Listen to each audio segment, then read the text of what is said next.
Hello friends, welcome to my channel Sushant Chess Quiz. Today we are at the next topic, that is the endgame studies explained. We are at the 51st position of our topic.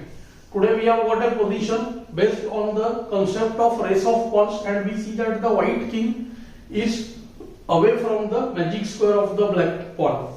So whenever we see such a situation where the king is away from the magic square of the pawn and the king is also away from his own pawn, we should immediately try to relate it to the Retty's idea.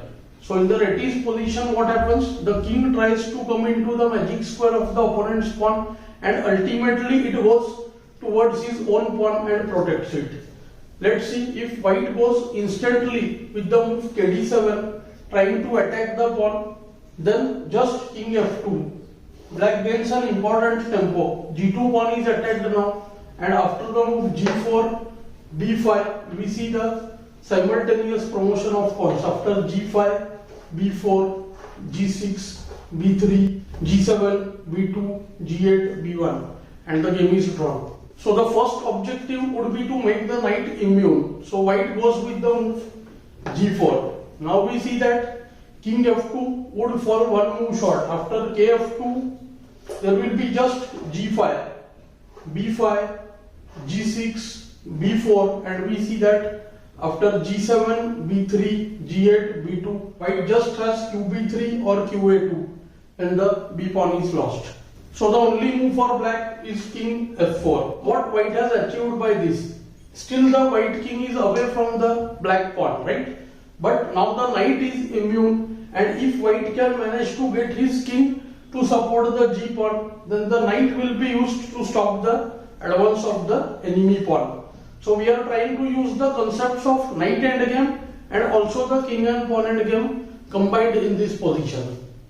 Now comes kd7 threatening kc6. So the only move b5, king e6, typical play as per the Retty's idea. King now threatens d5 and is nearing towards the own pawn. After b4, king f6, b3, g5, see the pawn on g5 is now protected, and the move b2 is made by knight d3 check, forking the pawn and the king.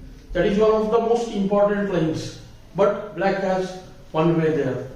b4, kf6, b3, g5, and here now black will start harassing the white knight.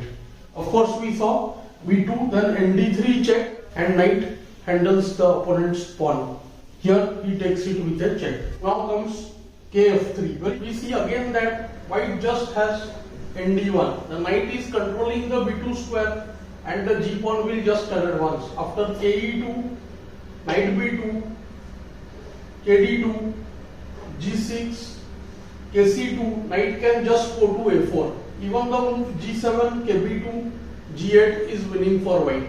So what went wrong? The point is, black can use the move kf3 at a better moment. Let's see where. After the moves kd7, b5, ke6, b4, kf6, black should try the move kf3 here instead of b3.